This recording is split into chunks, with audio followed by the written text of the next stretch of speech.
16 বছর পর আজ আমি একটা বাড়ির সামনে দাঁড়িয়ে আছি। হ্যাঁ, বাড়িটা আমার নিজের বাবার বাড়ি। আপনারা ভাবছেন তো নিজের বাবার বাড়িতে কেউ 16 বছর বাদে বাড়ির সামনে দাঁড়িয়ে আছে, কিন্তু কেন? তাহলে আসেন ঘটনাটা একটু বলি, পুরোটা গল্পের মাঝে জেনে নিতে পারবেন। আমি আদিব আল ইহসান, আমরা দুই ভাই ও এক বোন। আমি মেজো, ভাইয়া বড় আর ছোট বোন আরিশফা। বাবা এই শহরের নামকরা বিজনেসম্যান আফজাল আল ইমরান। মা একটা সরকারি কলেজের প্রিন্সিপাল। মায়ের পেশাটা শখের বশে পালন করা। ভাইয়া আশরাফ আল ইহসান আমার 3 বছরের বড়, আর বোনটি আমার 4 বছরের ছোট।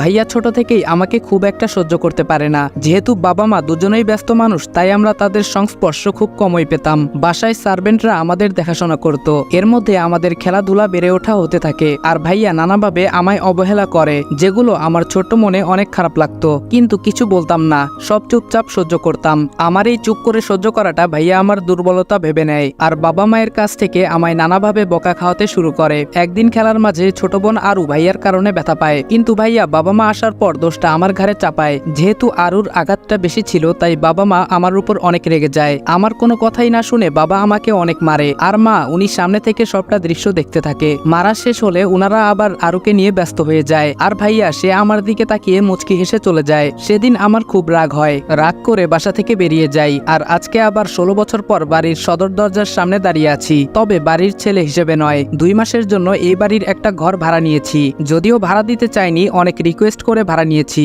কারণ আমার ছোট বোনটার বিয়ে ঠিক হয়েছে, আর আমি থাকবো না তা কি করে হয়। তবে এইখানে ভাড়া নেওয়ার জন্য আরেকটা কারণও রয়েছে, সেটাই রহস্য। আমি কলিং বেল চাপতেই একজন ভদ্রমহিলা দরজা খুলে দিলেন। আমার বুঝতে বাকি রইল না ইনি আমার মা। খুব ইচ্ছে করছে মাকে জড়িয়ে ধরি, কিন্তু না, আমার ভিতরে অনেক অভিমান জমে আছে। এত সহজে তা ভুলে যাই কি করে? আমার কাজের জন্য চাইলে অন্য বাড়ি ভাড়া নিতে পারতাম, কিন্তু ছোট বোনটার জন্য বারবার মন বলছে এই বাড়িতেই থাকবো। মা বলল, কে তুমি বাবা, কাকে চাও? আমি বললাম, আমি রাজ। আসলে আন্টি, মিজান সাহেব আমার জন্য এই বাড়িতে 2 মাসের জন্য একটা ঘর চেয়েছেন। মা বলল, ও আচ্ছা, ভেতরে এসো। ভেতর থেকে একটা মেয়ে বলল, খালামণি এই ছেলেটাকে। মা বলল, কে এই ছেলেটা? ও আমাদের বাড়িতে 2 মাসের জন্য থাকবে। বুঝতে পারলাম উনি আমার খালাতো বোন, ঈশিতা জামান ঈশি। ভ্রু কুচকে আমার দিকে তাকিয়ে কোথায় যেন চলে গেল। উনার পরিচয়টা একটু দিয়ে নেই। উনি আমার খালামণির মেয়ে ঈশিতা জামান। আমি যখন এই বাড়িতে ছিলাম তখন খালামণিরা আমেরিকায় ছিলেন, কখন দেশে এসেছেন কে জানে। যাই হোক, বাদ দিন, আমরা সামনে এগোই। মা বলল, আরু, এই আরু বলল, বলো আম্মু। আম্মু বলল, এই যে ওর নাম রাজ, 2 মাস আমাদের বাড়িতে থাকবে, ওকে ওর ঘরটা দেখিয়ে দিয়ে আয়। আরুও আমার দিকে ভ্রু কুচকে তাকিয়ে আছে। বুঝলাম না আমি কি এলিয়েন নাকি। আরু বলল, চলুন ভাইয়া, 2 তলার বিশাল রুমে আমার থাকার ব্যবস্থা করা হয়েছে। আরু বলল, এটাই আপনার রুম, থাকুন, আমি গেলাম। আমি বললাম আচ্ছা। রুমটা ঘুরে দেখতে লাগলাম। রুমটা আমার না। অনেক ইচ্ছা হচ্ছিল নিজের রুমটায় যাওয়ার, কিন্তু সেটা তো সম্ভব না। বসে বসে এসব ভাবছি, তখনই মা আসলেন আমার রুমে। মা বলল, বাবা আসবো? আমি বললাম, আসুন, জিজ্ঞেস করার কি আছে? মা বলল, তুমি তো এখানে একাই থাকবে তাই না? আমি বললাম, জি। মা বলল, ঠিক আছে বাবা, তাহলে তুমি আর ভাড়াটিয়া হয়ে থাকার দরকার নেই,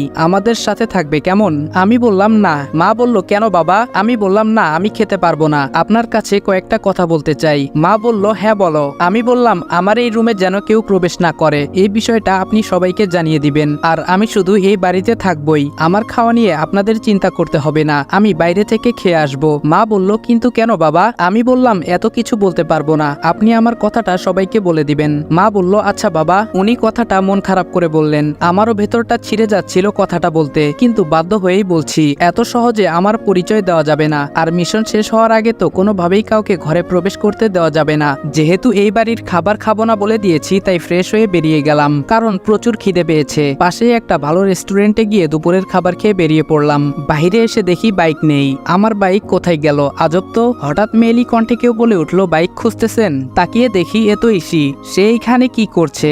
আর আমি বাইক খুঁজতেছি, সে বা জানলো কিভাবে? মনে হয় অনেকক্ষণ থেকে এখানে দাঁড়িয়েছিল, কিন্তু আমি আসার সময় তো ও ছিল না। আমার ভাবনার মাঝে আবার ধমক দিয়ে বলল, হা করে কি ভাবছেন? আপনার বাইক পুলিশের ভ্যানে করে নিয়ে গেছে। আমি বললাম, কি? আমার বাইক কেন পুলিশ নেবে? ঈশি বলল, আমায় কেন জিজ্ঞেস করছেন? সেটা থানায় গিয়ে পুলিশকে জিজ্ঞেস করুন, যত সব। এই বলে পাশ কাটিয়ে চলে গেল। আমি ক্যাবলাকান্তের মতো এখানে দাঁড়িয়ে আছি, আর হা করে ওকে দেখছি। কি মায়াবী একটা মেয়ে, যেন আসমানের পরী, কিন্তু ব্যবহার শাকচুনির থেকেও বাজে। ভাবতে ভাবতে হঠাৎ ঘোর কাটলো সামনে দিয়ে যাওয়া একটা গাড়ির হর্নের শব্দে। হঠাৎ মনে হলো আমার বাইকটার কথা, তাই একটা রিক্সা ডেকে বললাম, এই মামা যাবেন? মামা বলল, হ জামু। কই যাইবেন? আমি বললাম, থানায়। মামা বলল, ভাড়া কিন্তু 50 টাকা দিবেন। আমি বললাম, আচ্ছা চলেন। আমাদের যাদের সামর্থ্য আছে তাদের কাছে আমার রিকোয়েস্ট, প্লিজ এই রিক্সা অটো ড্রাইভাররা 10-20 টাকা বেশি দাবি করলে তাদের সাথে বাজে ব্যবহার করবেন না, কারণ তারা আমার আপনার মতো 10 তলা বাড়ি বানাতে চায় না, তারা দুবেলা পেট পুরে খেতে চায়। থানার সামনে গাড়ি থামতেই নেমে ভাড়াটা মিটিয়ে থানার ভেতরে ঢুকে গেলাম। কনস্টেবল বলল কাকে চাই, আমি বললাম ওসি সাহেব কোথায়। কনস্টেবল বলল স্যারকে কি দরকার, আমায় বলুন যা বলবেন। বুঝলাম কথা বাড়িয়ে লাভ নেই, এতে আমারই সমস্যা হতে পারে, তাই পকেটে কিছু গুজে দিয়ে বাইকটা নিয়ে চলে এলাম। পুলিশের ঝামেলা পেরিয়ে আসতে আসতে প্রায় সন্ধে হয়ে গেল, তাই বাসার উদ্দেশ্যে রওনা হলাম। কাল থেকে কাজে লেগে পড়ব। হঠাৎ পুরুষ কণ্ঠে কেউ বলে উঠল দাঁড়াও। চেয়ে দেখলাম একজন ভদ্রলোক সোফায় বসে আছেন, সাথে একটি ছেলে। বুঝতে বাকি নেই উনি আমার বাবা। বাবা বলল তুমি নিশ্চয়ই রাজ। আমি বললাম জি। বাবা বলল আমি আফজাল আল ইমরান, এই বাড়ির মালিক। তার মানে মিজান তোমার জন্য 2 মাস একটা ঘর চেয়েছে। আমি বললাম জি। বাবা বলল তুমি আমায় আঙ্কেল বলতে পারো, ভয় পাবার কিছু নেই, আমি তোমার বাবার মতোই। কথাটা শুনে কলিজাটা কেমন যেন করে উঠল। হবে নাই বা কেন, নিজের বাবা বলছে উনি নাকি আমার বাবার মতো। যাই হোক, এসব ভেবে লাভ নেই, আমাকে আমার লক্ষ্য থেকে সরে যাওয়া যাবে না, কিছুতেই আমি দুর্বল হব না। বাবা বলল এই হলো আমার ছেলে আশরাফ আল ইরফান। আমি বললাম আসসালামু আলাইকুম। ভাইয়া বলল ওয়ালাইকুম আসসালাম। তখনই একটা ফোন আসায় ভাইয়া বেরিয়ে চলে গেল। বাবা বলল তা রাজ, আমি শুনলাম তুমি নাকি তোমার আন্টিকে কিছু শর্তের কথা বলেছ। আমি বললাম না আঙ্কেল। বাবা বলল মানে? আমি বললাম আসলে আঙ্কেল ওইগুলো আমার শর্ত নয়, অনুরোধ। বাবা বলল কিন্তু কেন? আমি বললাম এখন আমি কিছু বলতে পারবো না, যদি আপনাদের কোনো সমস্যা হয় তাহলে বলে দিতে পারেন।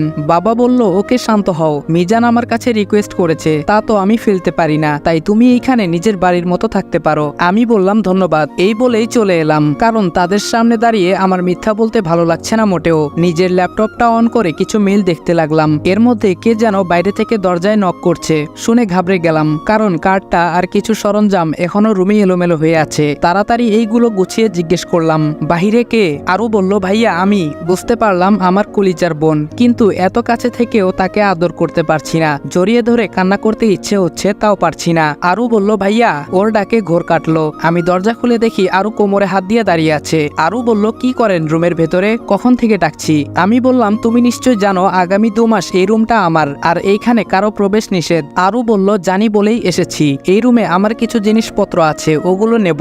আমি বললাম ওকে নিয়ে যাও। আরু ওর নিজের জিনিসপত্রগুলো নিয়ে চলে গেল। আমি কিছুক্ষণ বোনটাকে দেখলাম মন ভরে। তারপর রাতে খাবারের জন্য রেস্টুরেন্টে চলে গেলাম, যদিও mister and Mrs Al request করেছেন তাদের সাথে খাওয়ার জন্য, কিন্তু আমি খাইনি, একটা ইগো কাজ করছে। পরের দিন সকালে আমি কিছু কাগজপত্র গুছিয়ে নিয়ে রওনা দিলাম ইন্টারভিউ দিতে। একটা কোম্পানির পোস্টে টিকে যাই। আমার মতো ছেলেকে দেখলে কোন কোম্পানি চাকরি দেবে না? যেমন দেখতে তেমন সব কাগজপত্র, একদম খাপে খাপ, এ যেন পূর্ব পরিকল্পনা। হ্যাঁ তাই তো, তবে এটা শুধু আপনারা জানেন, অন্য কাউকে বলবেন না। কিন্তু আমি এই অফিসে কাজ করতে লাগলাম এবং খুব অল্প দিনেই বসের খুব প্রিয় হয়ে উঠলাম। কিন্তু এই অফিসের আসল বসটাকে তা আজও জানতে পারিনি, কারণ আমি যাকে বস বলছি উনি আসলে ম্যানেজার। বস নাকি অফিসে আসেন না, আড়ালে থেকে কাজ করান। কিন্তু আমার তো বসকেই দরকার, আমার টার্গেট তো উনি। দেখতে দেখতে 1 মাস পেরিয়ে গেল। আমি আমার মিশন অনুযায়ী কাজ করতে লাগলাম। মিশনটা অনেক জটিল, যেটার ফুল ডিটেলস গল্পে দিতে গেলে গল্পই এলোপাথারি হয়ে যাবে। এই 1 মাসে আমি অনেক তথ্য ইনফরমেশন বের করেছি, যেগুলো আমার মিশনে কাজে লাগে, কিন্তু কোনোভাবে অফিসের বসের কাছে পৌঁছতে পারিনি। এমনকি জানতে পর্যন্ত পারিনি বসের নামটা কি। যিনি আমার বস অর্থাৎ ম্যানেজার, উনি নিজেও নাকি বসকে চিনে না। কি মুশকিল বলুন তো। আজ অফিস থেকে বাড়ি ফিরে দেখি বাড়ি ভর্তি মেহমান বসে আছে। বাবা মা ভাইয়া ওনাদের সাথে কথা বলছে, আপ্যায়ন করছে। মেহমানদের মধ্যে একজন পুরুষ আর একজন মহিলা, আর আমার বয়সী একটা সুদর্শন ছেলে বসে আছে। দেখে বোঝাই যাচ্ছে বিয়ের সম্বন্ধ নিয়ে কথা চলছে। তারপরই আমার মনে হলো আরে আমার বোনের বিয়ের কথা হচ্ছে মনে হয়, এজন্যই ওনারা এসেছেন। তাই পাশ কাটিয়ে উপরে চলে যাচ্ছিলাম, পেছন থেকে এক ভদ্রলোক বলে উঠলেন মিস্টার আল, এই ছেলেটাকে তো চিনলাম না। বাবা আমাকে কাছে ডাকলেন। বাবা বললেন রাজ এদিকে আসো। এই হলো রাজ, আমাদের বাড়িতে 2 মাসের জন্য ওর একটা কাজে এসেছে। ভদ্রলোক বলল ও আচ্ছা, আমি ওনাদের সাথে কৌশল বিনিময় করে চলে আসছি। সিঁড়ি দিয়ে উঠতে যাব এমন সময় দেখতে পেলাম যেন আসমান থেকে কোনো পরী নেমে আসছে আমার রাজকন্যা বোনটার সাথে, আর অন্য পাশে ভাবি। কিছুক্ষণ তাকিয়ে থেকে রুমে চলে এলাম, আর বসে বসে ভাবছি মানুষ তো এসেছে আমার বোনের হবু শ্বশুর বাড়ি থেকে, তাহলে ওর এইভাবে সাজার কি আছে? ধুর ছাই, আমি কেন এসব ভাবছি? ওই মেয়ের ইচ্ছে হয়েছে তাই সেজেছে, তাতে আমার কি? তবে ও কিন্তু বেশি সাজেনি, আমার চোখে হয়তো এমন লেগেছে। ভাবতে ভাবতে বাথরুমে চলে গেলাম, ফ্রেশ হয়ে নিচে নামলাম খাবার খাওয়ার জন্য। বাহিরে যাব তখন বাবা বলল রাজ শোনো। আমি বললাম জি বলুন। বাবা বলল বলছিলাম কি আজকে বাইরে যাওয়ার দরকার নেই, মেহমান আছে, আজকের দিনটা একসাথেই খাই, বাড়ির সবাই একসাথে খাই, অথচ তুমি একা একটা ছেলে বাইরে খাও, আমাদের খারাপ লাগে বাবা। নিজের বাবার মুখে কথাগুলো শুনে চোখে পানি চিকচিক করতে লাগলো। এত বছর হয়ে গেল নিজের আপন ছেলের খোঁজ নিল না, অথচ অচেনা একটা ছেলের জন্য কত দরদ। আমি বললাম আচ্ছা ঠিক আছে।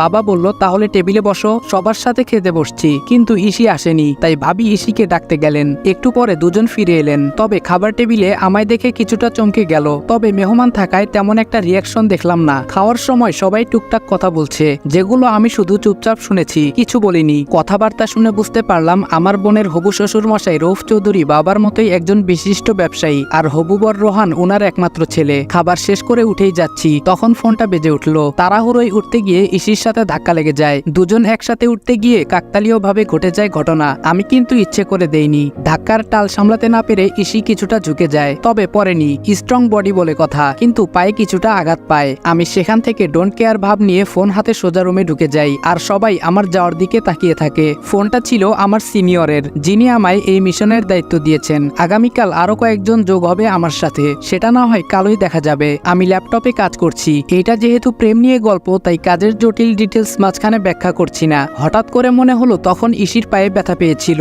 কাজটা আমি ঠিক করিনি, ওকে সরি বলা দরকার, কিন্তু কিভাবে? আমি তো কারো প্রতি দুর্বল হওয়া চলবে না। অনেক ভেবে একটা রাস্তা পেলাম। ইসি যে রুমে থাকে সেই রুমটা থেকে বাড়ির পেছন দিকটা স্পষ্ট, আর সেখানে একটা জানালাও আছে। তাই একটা চিরকুটে সুন্দর করে সরি লিখে পাঠিয়ে দেই। যেই ভাবা সেই কাজ। কাগজটা যখন বিছানায় পড়ছিল তখন ইসি রুমে ছিল না। পরে এসে সে দেখতে পায় ইসি ভাবে চিরকুট, আবার সেখানে লেখা সরি। ব্যাপারটা কি হতে পারে? আর সরি বা বলবে কেন? ওয়েট, রাজ নয় তো? তখন খাবার টেবিলে ঘটে যাওয়া ঘটনার জন্য সরি বলছে হয়তো। ধুর, কি সব ভাবছি। ওই ছেলে আর সরি, প্রশ্নই আসে না। তবে এটা কিসের ইঙ্গিত? ইসির রুমে কাগজটা ছুঁড়ে দিয়ে এসে বিছানায় শুয়ে পড়লাম। অনেকক্ষণ চেষ্টা করেও কাজে মন বসাতে পারছি না। বারবার ভাবছি চাচ্চু আর ছোট মা তো আসেনি, তাহলে ইসি এখানে কি করে? ও তো আমি বাড়ি থেকে বের হওয়ার 1 বছর আগেই আমেরিকা চলে গেছিল। কখন ফিরলো? গত 1 মাসে আমি কাজে এতটাই ডুবেছিলাম, অন্য কাউকে নিয়ে ভাবিনি। তবে এখন ইসি আমায় ভাবাচ্ছে, জানতে হবে ও কি করে। ছোটবেলায় ইসি আর আমার খুব ভাবছিল, সব সময় একসাথে ছিলাম। খালু অফিসের কাজে আমেরিকায় সেটেল হয়ে যায়, আর খালামণিকেও নিয়ে যায়, কিন্তু ইসিকে নিতে পারেনি উনারা।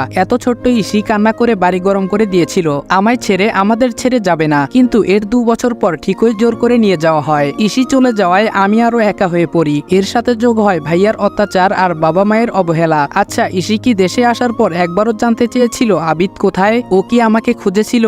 এসব ভাবতে ভাবতে কখন চোখ লেগে যায় টের পাইনি। সকালের মিষ্টি রোদের আলো চোখে পড়াই ঘুম ভেঙে যায়। আজ মনে হয় বেশিই ঘুমিয়েছি। রাতে ভাবতে ভাবতে ঘুমিয়ে গেছি, তাই অ্যালার্মের কথা মাথায় আসেনি। জলদি উঠে চট করে ফ্রেশ হয়ে বেরিয়ে যাই। বাইকে থাকা অবস্থায় ফোন বাজে। আমি ফোন রিসিভ করে বললাম অপেক্ষা করতে বলুন, আমার আর 2 মিনিট লাগবে। গেটের সামনে বাইকটা থামিয়ে দেখলাম 4টে ছেলে দাঁড়িয়ে আছে। এক একজন দেখতে মাশাআল্লাহ। আমায় দেখে তারা সালাম দিল। আমি সালামের জবাব নিয়ে বললাম আমার সাথে এখানে কথা বললে সন্দেহ করবে, তোমরা বিল্ডিং এর পেছনে যাও, ইন্টারভিউ দেওয়ার এখনো অনেক সময় বাকি। একজন বলল ওকে স্যার। আমি বাইকটা পার্ক করে পেছন দিকে চলে গেলাম। ওরা আবার স্যালুট জানালো। একজন বলল স্যার আমার নাম রাতুল, অপরজন বলল আমি আয়াস, তৃতীয় জন বলল আমি নীরব, শেষজন বলল আমি অগ্নি। আমি বললাম তোমরা সবাই সেম পোস্টে তো? আয়াস বলল ইয়েস স্যার। আমি বললাম গুড, তবে এখানে আমাকে তোমরা স্যার স্যার করবে না, নাম নিয়ে ডাকবে, কারণ অনেক রিকোয়েস্ট করে গ্রামের ছোটবেলার বন্ধু এসব বলে চাকরি ম্যানেজ করেছি। তাই এমন কিছু করবে না যার দ্বারা কেউ বিন্দুমাত্র সন্দেহ করতে পারে। সবাই একসাথে বলল ইয়েস স্যার। আমি বললাম আমি রাজ, আমাকে রাজ বলেই ডাকবে, এবং অফিসে ফর্মালিটি মেনটেন করার জন্য স্যার বলবে। সবাই বলল ওকে। আমি বললাম যাও সবাই, আমি আসছি। স্যারকে ফোন দিয়ে কনফার্ম করে দিয়ে যেই অফিসের গেটে পা বাড়ালাম, অমনি চোখ পড়ে গেটের বাইরের দিকে। একজন অফিসে ঢুকছে গেট দিয়ে, যাকে দেখে আমি অবাকের চরম সীমায়।